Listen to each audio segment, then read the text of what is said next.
Graças a Deus por estarmos mais uma vez aqui para juntos estarmos meditando nas Escrituras Sagradas. Para mim é um privilégio, uma bênção muito especial me dirigir a cada um de vocês que estão aqui presentes e que vieram com um único objetivo, ouvir a Palavra de Deus. Agradeço pela audiência de cada um, agradeço a atenção e peço que o Senhor Jesus Cristo lhes abençoe grandemente, cada um de vocês aqui presentes, e peço que o Senhor Jesus Cristo, através de sua palavra, lhes edifique grandemente. Para mim também é uma bênção me dirigir a cada um de vocês que semanalmente tem nos acompanhado através do YouTube em nossa exposição aí no Livro das Revelações, essa série de exposições. Eu peço que o Senhor Jesus Cristo lhes abençoe grandemente. Agradeço a audiência e a atenção que vocês têm nos dado semanalmente através do YouTube aí e peço que você não se esqueça de deixar o seu like ou o seu dislike. Deixe o seu comentário aí para que nós possamos ir interagindo e eu possa ver como vocês estão reagindo à exposição da Palavra de Deus. Peço que você compartilhe com seus irmãos em Cristo, para que assim essa mensagem se difunda e possa chegar ao maior número de pessoas. Eu me dirijo também a você que é novo, você que também tem nos acompanhado semanalmente, aí através do YouTube e ainda não é inscrito, eu peço que você clique aí na barrinha de inscrições abaixo do vídeo e venha fazer parte desta família que já vai passando dos seus 100 inscritos.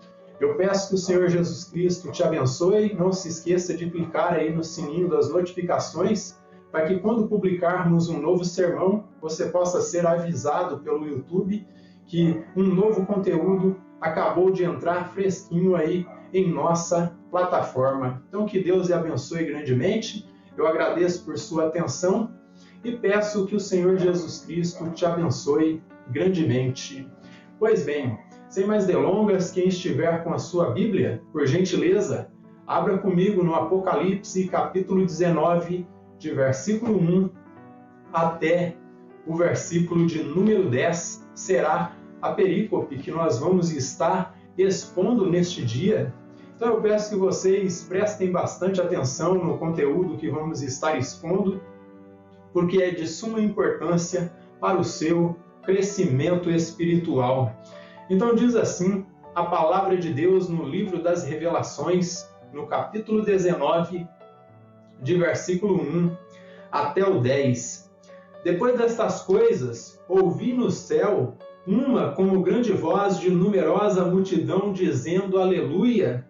A salvação e a glória e o poder são do nosso Deus, porquanto verdadeiros e justos são os seus juízos, pois julgou a grande meretriz que corrompia a terra com a sua prostituição, e das mãos dela vingou o sangue dos seus servos.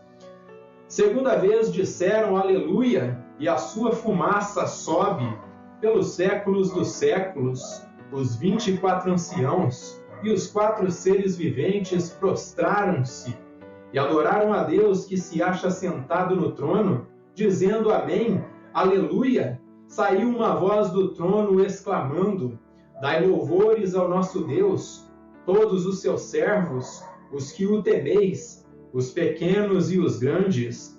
Então ouvi uma voz de numerosa multidão, como de muitas águas, e como de fortes trovões, dizendo, Aleluia, o Senhor passou a reinar, o nosso Deus, o Todo-Poderoso.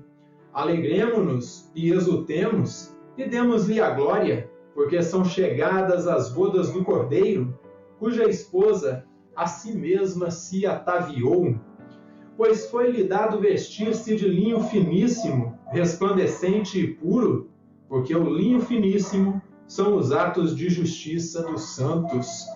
Então me falou o anjo, escreve, bem-aventurados aqueles que são chamados à ceia das bodas do Cordeiro, e acrescentou, são estas as verdadeiras palavras de Deus.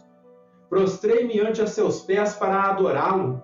Ele, porém, me disse, vê, não faças isso, sou conservo teu e dos teus irmãos, que mantêm o testemunho de Jesus. adora a Deus, pois o testemunho de Jesus é o espírito da profecia. Amém? Lemos até aqui as Escrituras Sagradas. Então, nesta perícope, meus irmãos, a partir de agora, o apóstolo João, ele passa a descrever o que é que vai acontecer logo após a grande tribulação, depois da derrota e destruição do Império do Mal, que aqui foi descrito com o nome de Babilônia. O nosso autor denota que os santos e as hostes celestiais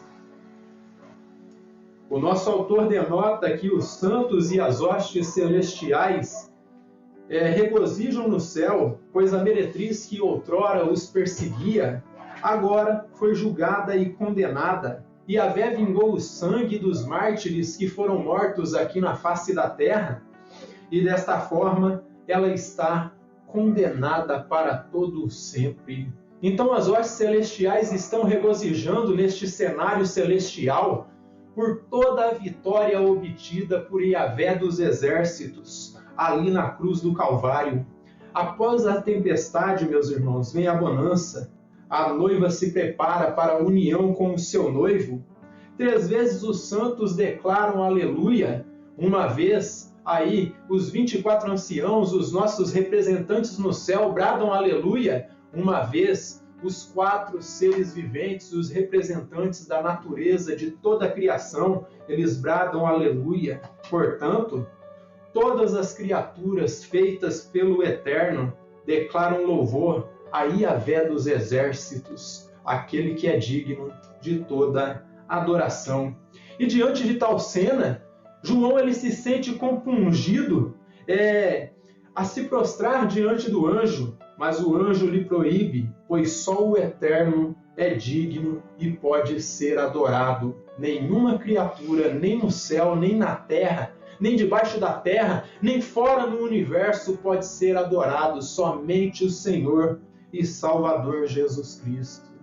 O nosso irmão Grant Osborne, ao comentar sobre esta seção aqui do Livro das Revelações, ele diz o seguinte: à luz de tudo o que Deus realizou em favor do seu povo, todos os que fazem parte do seu reino celestial só podem dizer: louvado seja Yahvé.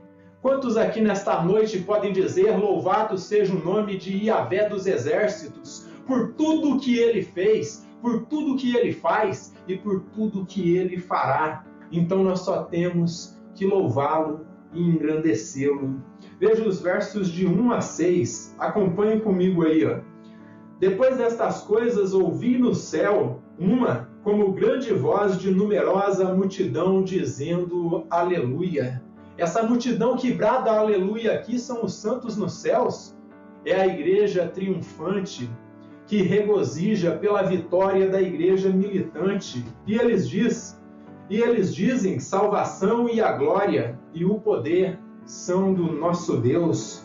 Porquanto verdadeiros e justos são os seus juízos, pois julgou a grande meretriz, que corrompia a terra com a sua prostituição, e das mãos dela vingou o sangue dos seus servos. E segunda vez eles disseram aleluia, e a sua fumaça sobe pelos séculos dos séculos. O que quer dizer, meus irmãos?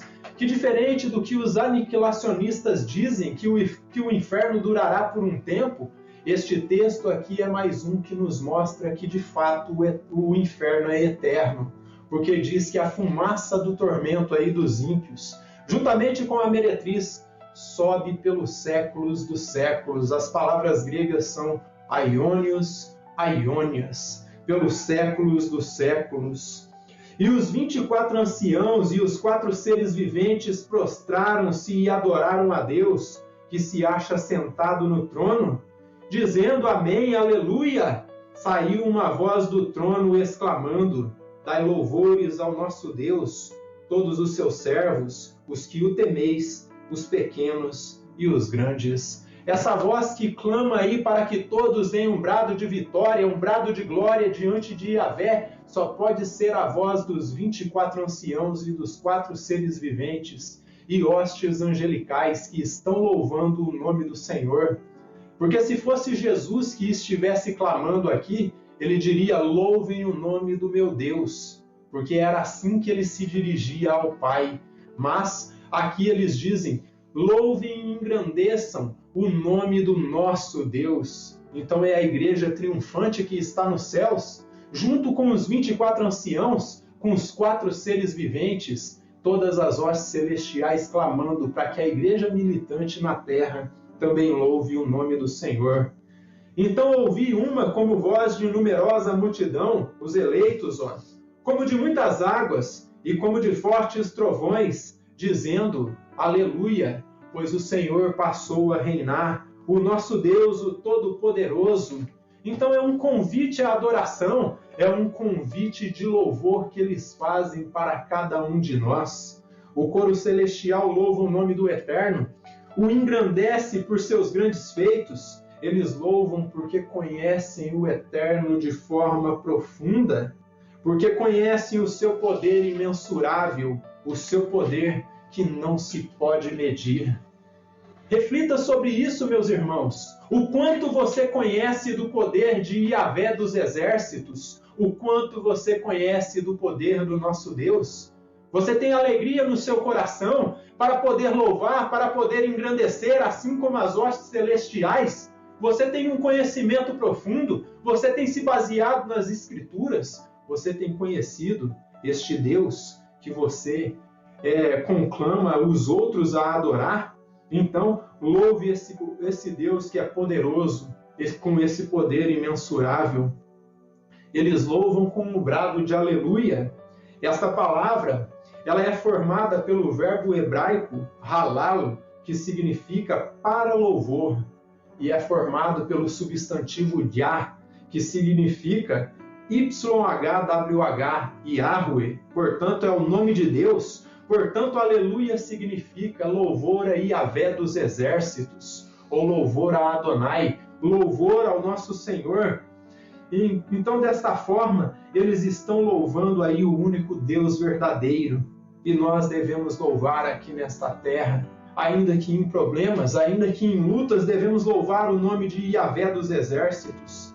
Eles louvam pela vitória obtida sobre Babilônia, mas pelo principal motivo, eles estão com regozijo no seu coração e louvam, pois enfim chegou a ceia das bodas do Cordeiro. Chegou o dia da união do noivo com a sua noiva, chegou o dia da união de Cristo com a sua igreja, com a sua esposa.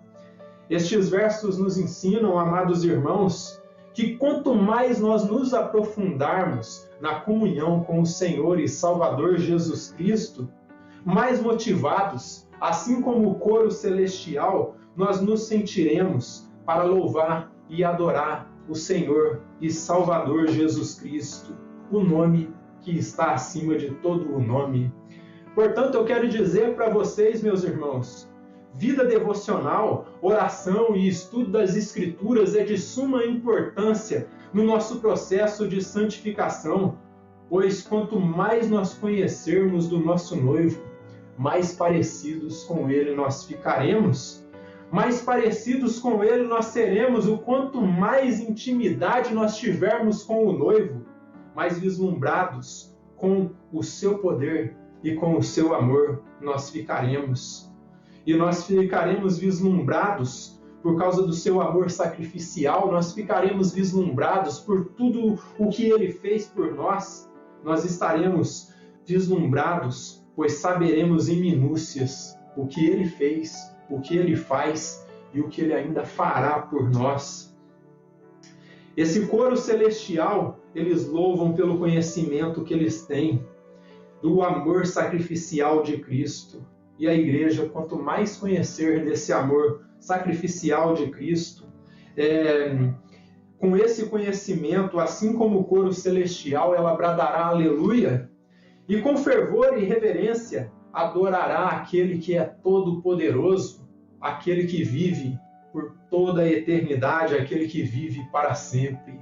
Mas é necessário termos intimidade com o Criador, é necessário conhecermos mais do seu amor, e a única forma de conhecermos do seu amor é através das Sagradas Escrituras.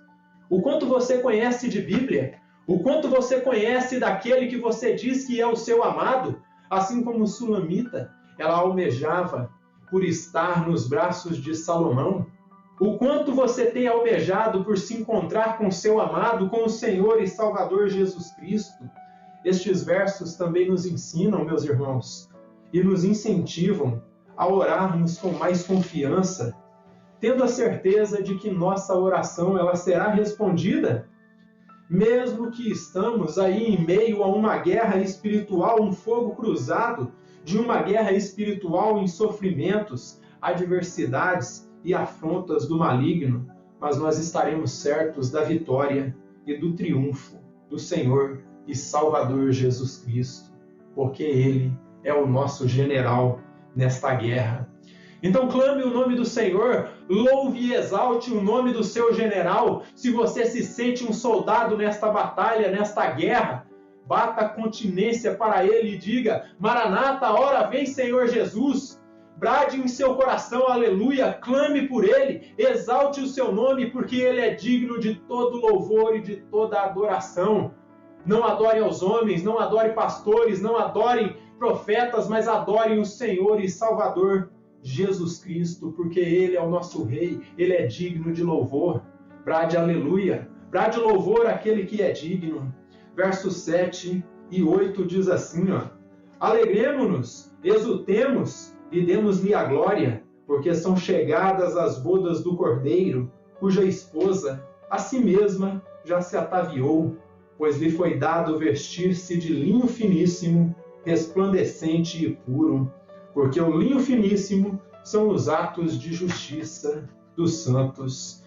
Esses versos claramente, meus irmãos, definem que a grande tribulação marca o início da ceia das bodas do Cordeiro.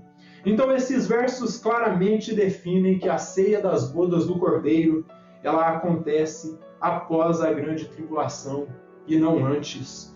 Pois o convite para os eleitos se prepararem é feito após a queda de Babilônia, depois que o império do mal foi condenado e subjugado, é que a noiva, ela exulta e se alegra pela chegada do seu noivo. E se você fazer um paralelo com as festas de casamento judaicas, vocês percebem que a última coisa que acontecia era a festa do casamento. A noiva passava por um processo de preparação, já havia o acordo de casamento, e se houvesse alguma coisa de errado que acontecesse ali, se ela porventura se relacionasse com outro homem, seria considerado adultério, e desta forma era necessário um divórcio, de tão importante que era o casamento. Mas a festa de bodas só ocorria depois do processo de preparação, depois do processo que a noiva se mostrava digna de se casar com aquele homem, é que ele vinha buscá-la e levá-la para a casa de seu pai para a festa das bodas do Cordeiro, mas é depois do processo.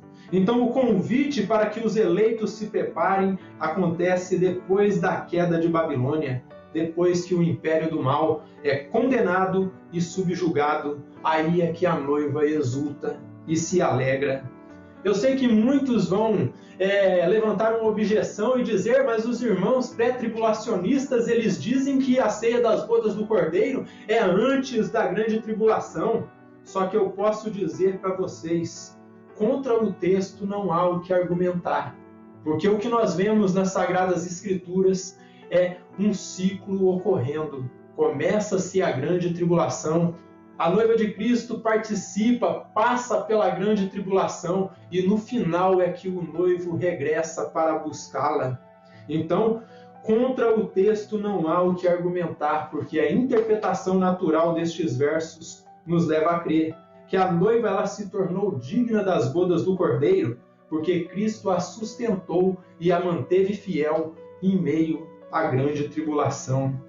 O que deixa claro, meus irmãos, que a ceia das bodas do Cordeiro é após a grande tribulação e não antes, é a palavra grega que João usa para se referir ao estado da noiva. E a palavra grega que ele usou foi etoimasso, que significa preparar ou fazer algo pronto.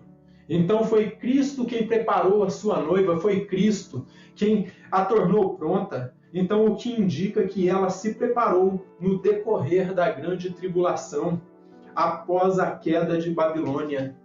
Veja o capítulo 1 do livro das Revelações. Abra comigo no capítulo 1 do livro do Apocalipse, e vocês vão ver que o livro do Apocalipse já começa com João atribulado.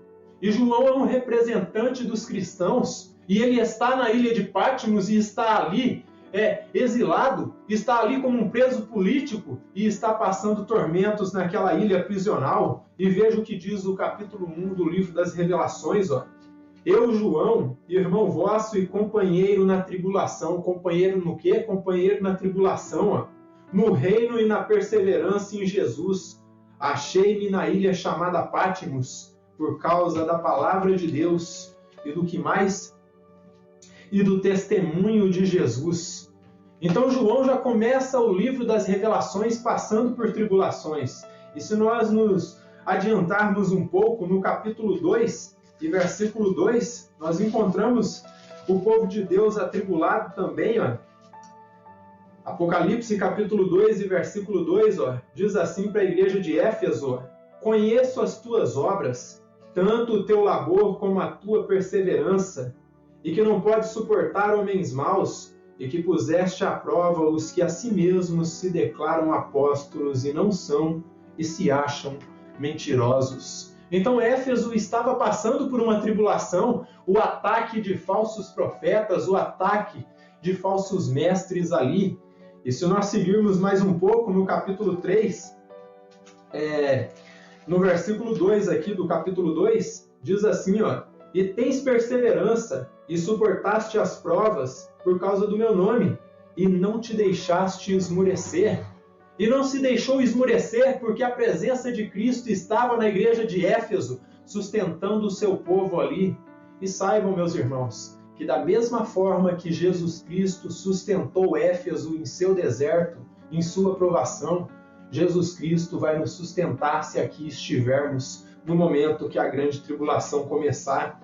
E no capítulo 3 e no versículo 10 do livro das Revelações, é um texto que os nossos irmãos pré-tribulacionistas, eles gostam muito de usar, porque diz que Cristo nos guardaria da hora da tentação ou da hora da provação que há de vir sobre o mundo.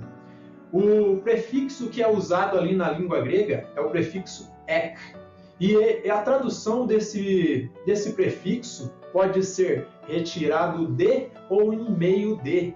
E ao meu entender, é em meio de, porque sou pós-tribulacionista.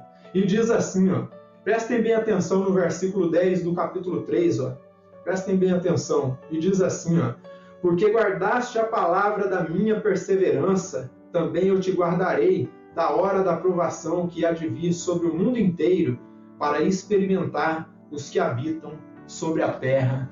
Essa aprovação aí virá sobre o mundo inteiro. E se nós seguirmos um pouco mais no capítulo 14 e no versículo 12, nós vamos encontrar algo mais. Vejam bem o que diz aqui, Apocalipse 14 e versículo 12. Vejam bem, aqui está a perseverança dos santos, os que guardam os mandamentos de Deus e a fé em Jesus. E aqui é descrito a perseverança deles em meio à grande tribulação. E se nós formos no capítulo 7 e versículo 14, nós vamos encontrar que aqueles mártires que vêm da grande tribulação, eles lavaram e alvejaram as suas vestes no sangue do Cordeiro. E se eles estão vestidos de vestes brancas, estão vestidos de linho finíssimo. E pelo que vocês viram aqui no texto, quem é que se veste de linho finíssimo?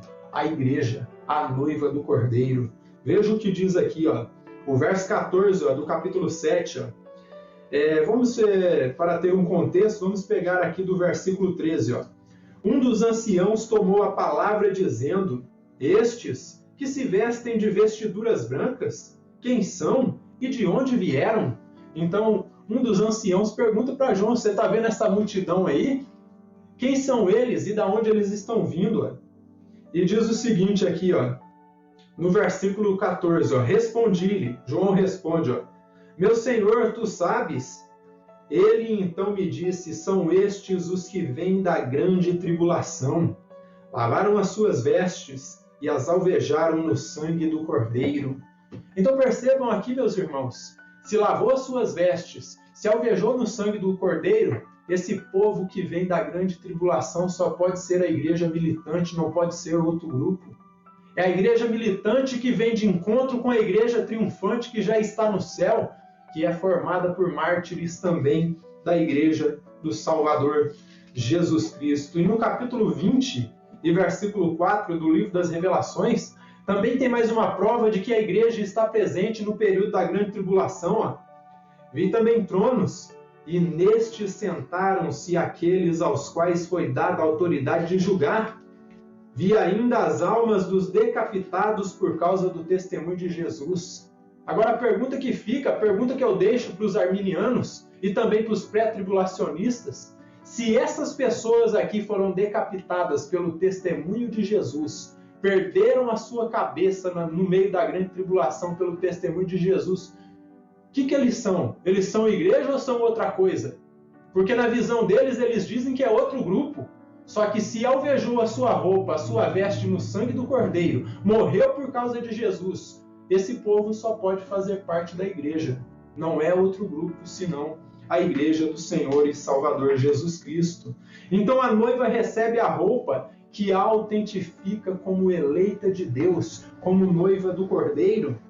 E percebam que ela recebe essa roupa que a autentifica como noiva do Cordeiro diretamente da mão de Deus, que trabalhou nela durante o período da grande tribulação, no processo que ela passou aqui neste mundo. Ela está pronta não por sua própria força, não porque ela se destacou no meio da multidão, mas por causa da justiça de Cristo que foi imputada a ela. A justiça de Cristo foi que a limpou de todo o pecado. Justiça essa que foi derramada sobre a sua igreja ali na cruz do Calvário, justiça que nos faz justos diante de Deus e nos reconcilia diante dele. E uma prova que a noiva não se prepara por sua própria força é Efésios capítulo 2 e versículo 8. Abra comigo em Efésios, no capítulo 2 e versículo 8 até o 11. É um dos meus textos preferidos das Sagradas Escrituras. E diz o seguinte aqui, porque pela graça sois salvos, mediante a fé, e isso não vem de vós, é dom de Deus. Então nós fomos justificados mediante a fé, mediante a graça de Jesus Cristo, não foi por meio de obras humanas. E ele está dizendo, não de obras, para que ninguém se glorie, pois somos feitura dele, criados em Cristo Jesus, para as boas obras, as quais Deus de antemão preparou para que andássemos nelas. Deus só não prepara só a roupa para nós vestirmos no dia do casamento, mas Ele preparou os atos de justiça que nós iríamos praticar. Tudo veio dele. Tudo é um ato de graça do Senhor e Salvador Jesus Cristo. Ainda uma obra boa que nós humanamente fizermos, diante dele é considerado trapos de imundícia, mas se é uma obra que ele preparou para que nós estivéssemos fazendo, então isso nos torna dignos, porque foi ele que preparou. Não fui eu, por minha própria inteligência que fiz ou por minha própria força, mas foi o poderoso braço do Senhor. E nós vamos encontrar essa doutrina aí da imputação sendo desenvolvida dentro de toda a Escritura. Veja o que o apóstolo Paulo diz em Romanos 3, e ali tem algo mais a respeito da doutrina da imputação. E quando ele fala de imputação, algo que não pertence a nós, algo que nós não fizemos nada para merecermos, foi colocado sobre nós, que foi esses atos de justiça. Então, no capítulo 3, versículos 21 ao 24, diz assim, da carta aos Romanos, prestem bem atenção, mas agora, sem lei, se manifestou a justiça de Deus, testemunhada pela lei e pelos profetas, justiça de Deus mediante a fé em Jesus Cristo, para todos, sobre todos os que creem, porque não há distinção, pois todos pecaram e carecem da glória de Deus, sendo justificados gratuitamente por sua graça, mediante a redenção que há em Cristo Jesus. Então nós fomos justificados, nós fomos preparados, nós estamos passando por santificação, porque Cristo morreu por nós na cruz do Calvário. Eu poderia citar o nosso querido irmão Paul Washer aqui, que em um de seus sermões, ele traz uma fala que se tornou bastante polêmica. Os irmãos não entenderam muito bem. Ele dizia o seguinte: eu quero dizer para vocês que nós somos salvos pelas obras. E ele dá uma risadinha e diz o seguinte: tchau, vou embora. Porque a visão do povo que estava ouvindo ele, eles pensavam que ele estava falando uma heresia. Mas preste atenção no desenvolvimento do raciocínio. Nós somos salvos pelas obras, sim, só não as nossas. Nós somos salvos pelas obras do Senhor e Salvador Jesus Cristo na cruz do Calvário. E depois disso, o povo todo se alegrou e entendeu do que ele estava falando. Somos salvos, sim, pela obra de um único homem justo que pisou na face da terra, que é Jesus. Veja o versículo 5 do capítulo 4 da carta aos Romanos. Ó. Vejam bem o que diz aqui. Ó. Mas ao que não trabalha, porém crê naquele que justifica o ímpio, a sua fé lhe é atribuída como justiça. Então, a nossa justiça é atribuída a nós pelo trabalho de outro. É uma justiça de graça, é um favor imerecido. E se nós formos em 2 Coríntios, no capítulo 1, versículo 30, o apóstolo Paulo ele desenvolve isso aqui muito bem. Ó. Prestem bem atenção. No capítulo 4 da primeira carta aos Coríntios, no versículo 30. Vejam bem o que diz aqui, ó. Capítulo 1 da primeira carta aos Coríntios, no versículo 30. E nos diz da seguinte maneira: mas vós sois dele em Cristo Jesus, o qual se nos tornou da parte de Deus sabedoria e justiça, santificação e redenção. Jesus se tornou para nós sabedoria, justiça, justificação e santificação. Porque ele, mediante o seu sacrifício na cruz do Calvário, ele nos purificou de todo o pecado. Em 2 Coríntios, no capítulo 5 e versículo 21, tem algo mais aqui que eu quero apontar para vocês a respeito da doutrina da imputação. Então, 2 Coríntios, no capítulo 5 e versículo 21, diz da seguinte maneira, prestem bem atenção no que diz aqui, ó. Olha o que ele diz, ó. Aquele que não conheceu o pecado, ele o fez pecado por nós, para que nele fôssemos feitos justiça de Deus. Então, essa vestimenta de linho finíssimo foi colocada em nós por causa da morte do Senhor e Salvador Jesus Cristo na cruz do Calvário. Foi ele que nos fez dignos. E em Filipenses, capítulo 2 e versículo 13, diz o seguinte, que é ele que coloca em nós tanto querer como efetuar segundo a sua boa vontade. Só que em Filipenses, no capítulo 3 e versículo 8, ele diz algo bastante interessante aqui também, que eu quero compartilhar com vocês na carta aos Filipenses, no capítulo 3, versículo 8 e 9. Prestem bem atenção no que diz o apóstolo Paulo. Ele diz assim, ó: sim, deveras considero tudo como perda, por causa da sublimidade do conhecimento de Cristo Jesus, o meu Senhor, por amor do qual perdi todas as coisas, e as considero como refúgio, para ganhar a Cristo e ser achado nele, não tendo justiça própria. Então, nós somos achados em Cristo não tendo justiça própria. É o que ele está dizendo aqui, ó, que procede da lei, que procede de obras humanas, ó, senão a que é mediante a fé em Jesus Cristo, a justiça que procede de Deus, baseada na fé.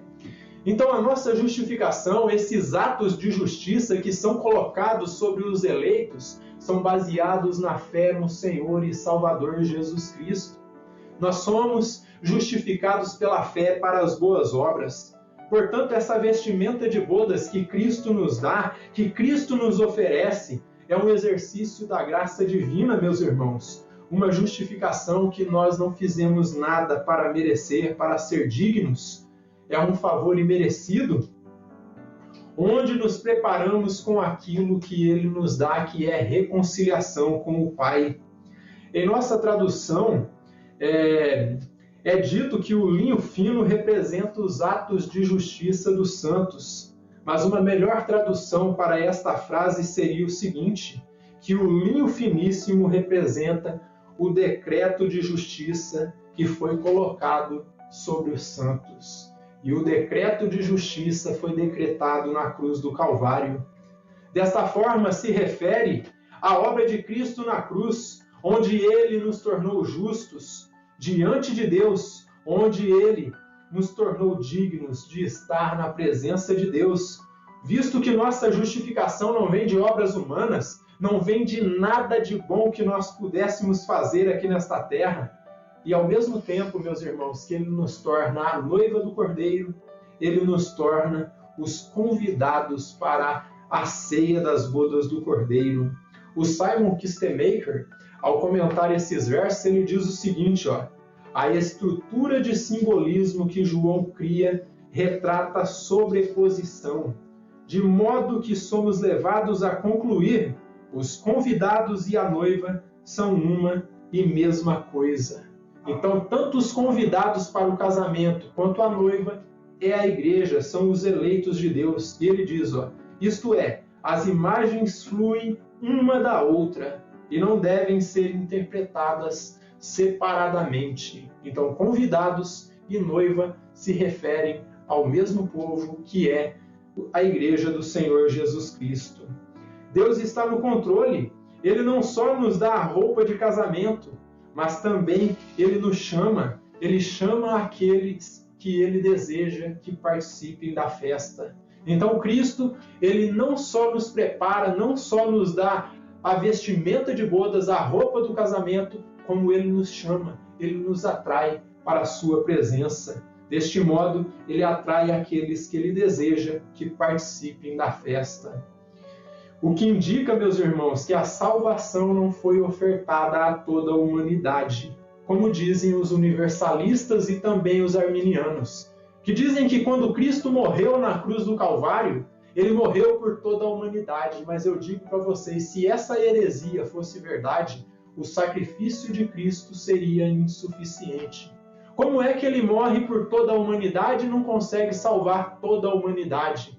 Então é uma doutrina inconsistente, essa doutrina arminiana que diz que a redenção, a expiação dos pecados ali foi uma expiação ilimitada. Mas eu digo para vocês e refuto com um dos pontos do calvinismo que diz que a expiação ela é limitada, porque nenhuma gota do sangue do Senhor e Salvador Jesus Cristo foi derramada em vão. Ele sabia exatamente por quem ele estava morrendo.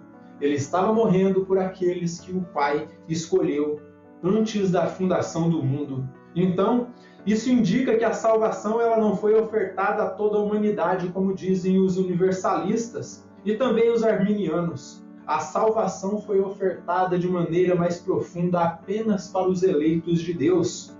Ainda que a mensagem do Evangelho, meus irmãos, é proclamada pelo mundo. E por que é proclamada pelo mundo? Porque nós não sabemos quem são os eleitos. E é por isso que nós pregamos, é por isso que nós anunciamos. Porque se nós soubéssemos quem eram os eleitos, não teria necessidade de pregar. Mas nós pregamos porque nós sabemos que tem eleitos, mas nós não sabemos quem são eles. E desta forma, ainda que a mensagem é proclamada ao mundo todo, somente os eleitos creem e respondem ao convite divino e aceitam o chamado para a ceia das bodas do Cordeiro. Desta forma, eu quero dizer para vocês, meus irmãos, confiem no Senhor e Salvador Jesus Cristo, pois Ele é poderoso para nos guardar em meio à tribulação que há de vir sobre o mundo inteiro. Ele é poderoso o suficiente para nos fortalecer em meio a fraquezas, crises espirituais, afrontas do diabo, tentações e angústias. Jesus Cristo, Ele está conosco. Nós apenas devemos nos submeter ao seu poder glorioso.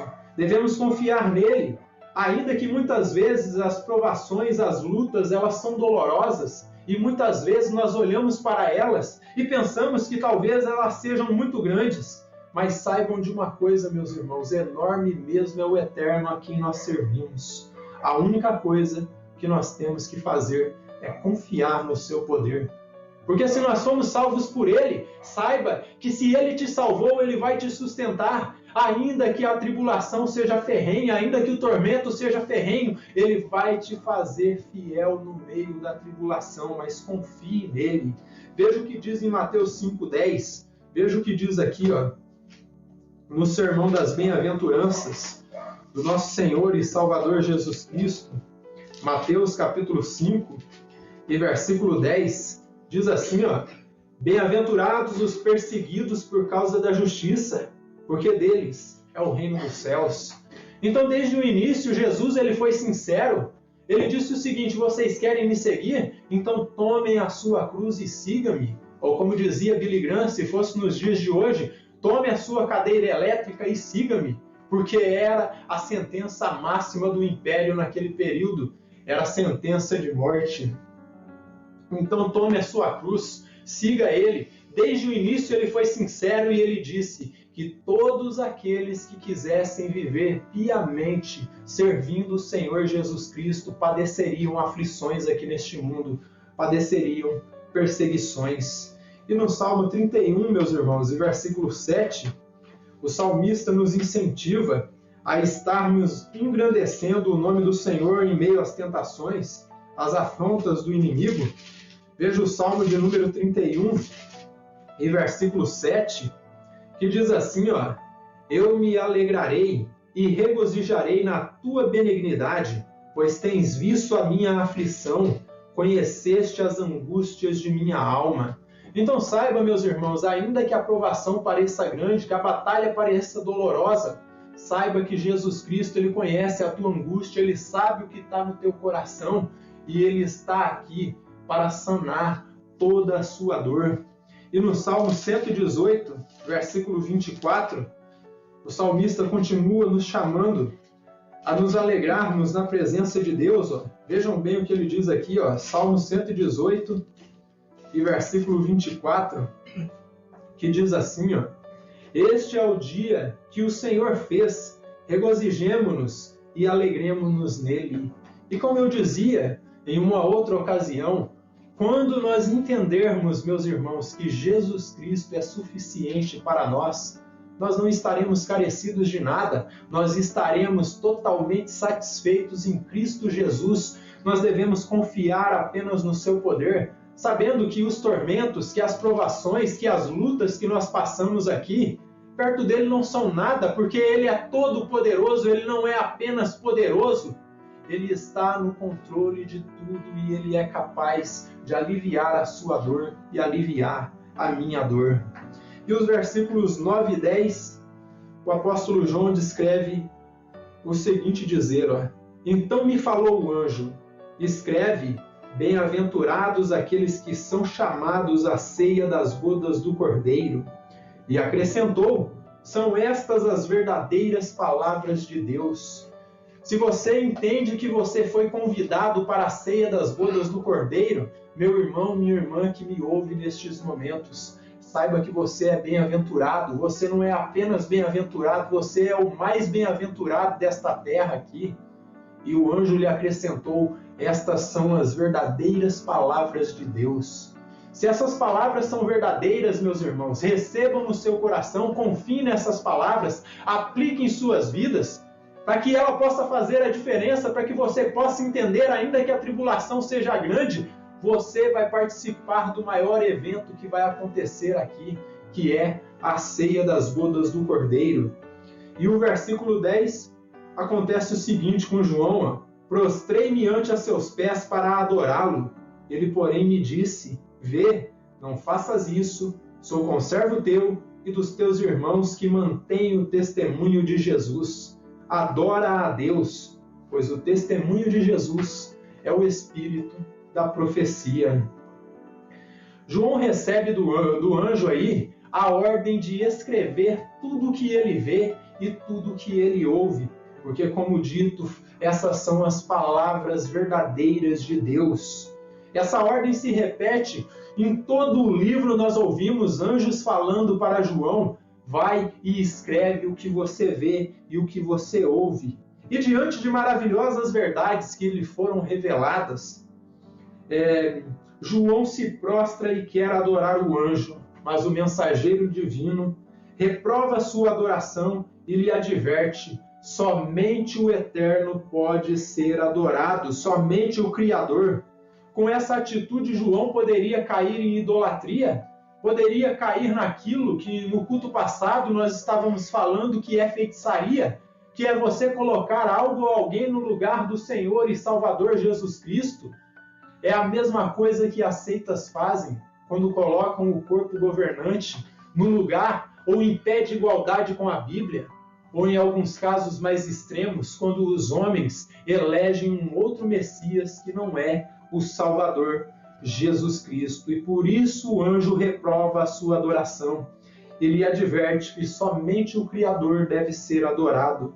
E como eu disse, com essa atitude João poderia cair em idolatria, ainda que não era a intenção dele. Ele se prostrou porque ele ficou admirado com a potente voz do anjo que estava falando com ele. Ele pode ser até que pensou que era o Senhor Jesus que estava ali, mas de fato ele percebeu que não era. Mas o que ele quer dizer, meus irmãos, quando ele diz que o testemunho de Jesus Cristo é o espírito da profecia? Duas coisas são ditas aqui, meus irmãos. Duas verdades são declaradas. Mas primeiramente eu quero me ater ao que João não está dizendo aqui, o que João não está declarando. Quando João relata que o testemunho de Jesus é o espírito de profecia, ele não quer dizer que o testemunho de Jesus é um profeta moderno, com novas revelações, além do que está escrito nas Sagradas Escrituras, como dizem seitas como os adventistas, grahamitas, willianistas e benjamitas, que dizem que Deus tem outros profetas modernos sobre a face da terra. Mas não é isso que João está dizendo aqui. João quer dizer que o que está por trás aí da profecia, o que fundamenta essa profecia, é o que está revelado nas Sagradas Escrituras a respeito de Jesus. Não a respeito de um homem, não a respeito de um profeta moderno com novas revelações, mas o que fundamenta, o que sustenta a profecia é o testemunho de Jesus Cristo que é revelado nas Sagradas Escrituras. Então, o que fundamenta essa profecia é o que está revelado sobre Jesus na Bíblia Sagrada, de modo que o centro e o fundamento da nossa fé é o Senhor e Salvador Jesus Cristo. Não é um profeta, um apóstolo ou um homem de modo geral. Tudo aponta para ele, tudo em honra dele. Dele quem? Do Senhor e Salvador Jesus Cristo. Não das suas criaturas, criaturas que ele fez com as suas mãos. Tudo em honra do Salvador, tudo em honra de Jesus. Outro detalhe aqui é que as palavras de João também definem que todos os crentes que conhecem o Evangelho, que conhecem a palavra de Deus, que conhecem o testemunho do Cristo ressurreto revelado nas Sagradas Escrituras, crentes que têm o Espírito Santo, eles estão aptos para profetizar, para proclamar as boas novas do reino de Deus. Então são duas verdades que são ditas aqui. Uma é que o que está por trás da profecia é o próprio testemunho de Jesus que é revelado na Bíblia, que é dado por unção do Espírito Santo. E a segunda verdade que é declarada é que todos que conhecem esse testemunho de Jesus, que tem a unção do Espírito Santo, podem também profetizar, isto é, comunicar as boas novas do reino de Deus. O Simon Kistemaker, ao comentar esses versos, ele diz algo bastante interessante aqui, e eu quero compartilhar com vocês. Ele diz assim, assim, este Espírito se refere ao testemunho de Jesus e o testemunho sobre Jesus, respectivamente. O testemunho de Jesus nós encontramos na Bíblia. E o testemunho sobre Jesus é o que eu estou fazendo aqui, proclamando as verdades que estão contidas na Bíblia. O testemunho de Jesus encontrado na Bíblia e o testemunho sobre Jesus que é profetizado, que é pregado por pregadores ungidos com o Espírito Santo. Todos os crentes recebem o Evangelho da salvação através da operação do Espírito Santo e, por sua vez, fazem-no conhecido a outros. É a mesma coisa que Simon Kistemaker está dizendo aqui. Em suma, o espírito da profecia, meus irmãos, não é um homem, não é um profeta, mas é o próprio Espírito de Deus que testifica com o nosso espírito, o Espírito Santo, que nos unge para pregar as boas novas do Evangelho, o testemunho do Cristo ressurreto encontrado nas Sagradas Escrituras. Para David H. Stern, que é um judeu messiânico, esse espírito de profecia é o testemunho dos crentes ao proclamar a mensagem de Jesus. Como dito, a mensagem de Jesus encontrada na Bíblia. Desta forma, o que fica claro é que profecia verdadeira, meus irmãos, é sobre Jesus, é sobre o Senhor da nossa vida, é sobre Cristo Jesus e não sobre um profeta.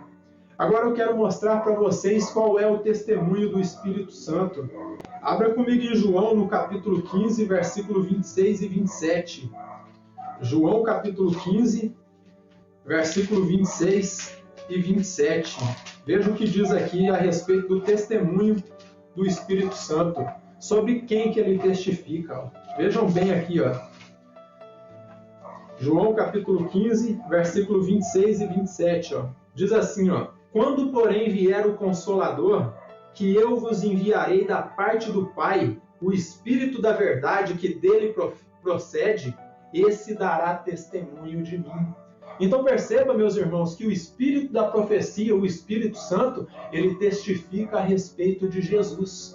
Ele não está testificando acerca de uma nova mensagem, de uma nova revelação, de um novo profeta que virá sobre a face da terra, mas ele está testificando de que Jesus Cristo é o fim da profecia, porque ele cumpriu todos os tipos e figuras do Antigo Testamento, de modo que os profetas pactuais do Antigo Testamento já não existem mais. O que eram profetas culminam no que são pregadores modernos hoje que comunicam a palavra de Deus. Isso é o testemunho de Jesus Cristo, quando a palavra de Deus ela é pregada com fidelidade. E se nós andarmos um pouquinho mais aqui, no capítulo 14, voltarmos um pouquinho, Capítulo 14, versículo 26, vai dizer o seguinte aqui, Capítulo 14, versículo 26 de João, diz assim, mas o Consolador, o Espírito Santo, a quem o Pai enviará em meu nome, ele vem no nome de quem? Ele vem no nome de Jesus, esse vos ensinará todas as coisas e vos fará lembrar tudo o que vos tenho dito. Então a obra do Espírito Santo, ao testificar por meio de pregadores ungidos com o Espírito Santo, é testificar sobre a mensagem do Messias verdadeiro, do Senhor e Salvador Jesus Cristo, e nos fazer lembrar tudo o que Jesus ensinou. E se nós formos mais à frente, no capítulo 16, versículos 14 e 15, o apóstolo João ele diz o seguinte, ele me glorificará, porque há de receber do que é meu, e vou-lo há de anunciar. Tudo quanto o Pai tem é meu, por isso vos disse que há de receber o que é meu, e vou-lo há de anunciar. Então o espírito da profecia é o testemunho de Jesus nesse sentido. Quando homens tomam o testemunho de Jesus encontrado nas Sagradas Escrituras e eles começam a testificar sobre Jesus, acerca do que está revelado nas Sagradas Escrituras. E mais uma vez eu friso para cada um de vocês, João não está falando de um profeta moderno e inconcebivelmente ele está falando de uma nova mensagem. Eu posso dizer para vocês, não é o que é encontrado nas Sagradas Escrituras. João não fala de uma nova mensagem e tampouco de um novo profeta. A única coisa que ele está testificando é que aqueles que são ungidos com o Espírito Santo, eles tomam o testemunho de Jesus que está na Bíblia e começam a testificar sobre Jesus. Então é o testemunho de Jesus e o testemunho sobre Jesus. Outra coisa que eu quero definir aqui para vocês, o que é um verdadeiro profeta. Um verdadeiro profeta é um homem cujas palavras e vida dão testemunho de Jesus. Ele não vem dando testemunho de si mesmo, ele não vem falando que ele é alguém grande aqui nesta terra. Então, um verdadeiro profeta é um homem cujas palavras e vida dão testemunho de Jesus. Ele não vem testificando de uma nova mensagem, de uma nova igreja, ou de uma nova revelação, ou tampouco de um novo profeta com novas revelações. Ele não fala sobre ele mesmo, ou sobre anjos, ou sobre denominações. Ele fala sobre Jesus Cristo. Então, todo aquele que toma o texto bíblico, meus irmãos, lê o texto bíblico, explica o texto bíblico e aplica o texto bíblico, esse é um verdadeiro profeta, porque está pregando, porque está ensinando o testemunho de Jesus, está testemunhando a respeito de Jesus. Esses versos nos ensinam, meus irmãos, que só Jesus Cristo pode e deve ser adorado, pois anjos, profetas, apóstolos e pastores não passam de meros instrumentos que são usados nas mãos do Senhor e Salvador Jesus Cristo para nos guiar e nos dirigir à adoração verdadeira. Portanto, qualquer homem, anjo ou instituição que reclame adoração para si, meus irmãos, não é um vaso usado pelo Eterno, mas uma ferramenta usada nas mãos de Satanás para desviar os homens. Desta forma, sendo assim, não confie em tudo o que lhe digam, mas examine tudo à luz das Sagradas Escrituras. E como dizia o nosso querido irmão Martinho Lutero, qualquer ensinamento, meus irmãos, que não se enquadre à Bíblia Sagrada, às Sagradas Escrituras, deve ser rejeitado, ainda que faça chover milagres todos os dias. Eu quero compartilhar com vocês o que diz a pergunta número 94 do Catecismo de Heidelberg e fala a respeito disto. Eu gostaria de compartilhar com vocês o que aqui está dito e fala a respeito do primeiro mandamento, que é adorar a Deus sobre todas as coisas e o próximo lá como a si mesmo. Ele diz assim, prestem bem atenção, o que Deus ordena no primeiro mandamento? É a pergunta número 94. A resposta: primeiro, que eu, por amor à minha salvação, devo evitar e fugir toda idolatria, feitiçaria, adivinhação e superstição. Também não posso invocar os santos ou outras criaturas. Segundo, devo reconhecer devidamente o único Deus verdadeiro, confiar somente nele, submeter somente a ele, com toda a humildade e paciência. Eu devo amar, temer e honrar a Deus de todo o coração e esperar todo o bem somente nele. Em resumo, é preferível abandonar todas as criaturas do que fazer a menor coisa contra a vontade de Deus. Então, aqui para o que está descrito no Catecismo de Heidelberg, em sua pergunta de número 94, é melhor rejeitar todas as criaturas, é melhor rejeitar todos os homens, do que fazer alguma coisa contra a vontade de Deus. Temos visto nesta sessão, que já tem um tempo que nós estamos estudando, que o sistema corrupto do anticristo, meus irmãos, foi destruído, obliterado e desapareceu por completo.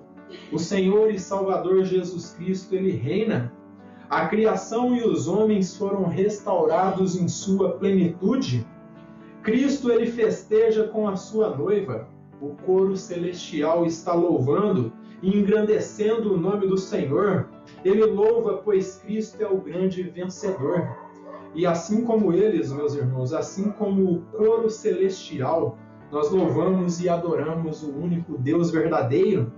O honramos eternamente, o amamos eternamente, e eternamente nós vamos nos lembrar de tudo o que Ele fez por nós, ao entregar a sua vida em resgate da nossa, onde Ele se entregou em amor sacrificial por cada um de nós. Ele nos amou com tudo o que Ele é, com toda a sua essência. Então por isso louvamos, por isso engrandecemos, porque Ele nos escolheu desde antes da fundação do mundo e nos tornou a sua noiva e os convidados para a ceia das bodas do Cordeiro, porque nós estamos ouvindo o testemunho da Escritura que fala a respeito de Jesus, porque nós estamos ouvindo a palavra de Deus testificada através do Espírito Santo. Amém? Que Deus nos abençoe grandemente.